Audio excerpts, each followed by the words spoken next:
Dive into the heart of French Polynesia's Tuamotu Archipelago, where the atoll of Rangiroa awaits with its lagoons embrace, a sanctuary for marine life and a paradise for divers and snorkelers. Rangiroa's story is as deep as its waters. Inhabited for centuries by Polynesian locals, it was a late 18th century European discovery. From a bustling trading hub to a French tourist gem, Rangiroa has evolved while cherishing its cultural tapestry through traditional festivities and cuisine. The Rangiroa Lagoon is a kaleidoscope of life, where coral reefs form a barrier against the ocean's might, creating serene waters ideal for underwater exploration. Here, the dance of colorful fish, sharks, and sea turtles unfolds beneath the waves, while migratory birds find sanctuary above.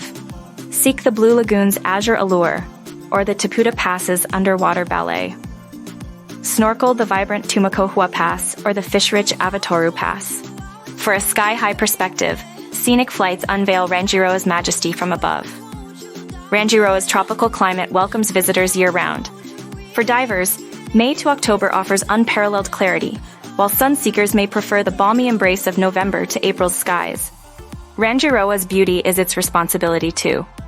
As visitors marvel at its splendor, they're called to protect it, avoiding harm to corals, participating in beach cleanups, and supporting local conservation. In doing so, they help preserve this lagoon's legacy for the awe of generations to come. Book with a French Polynesia at Far and Away Adventure.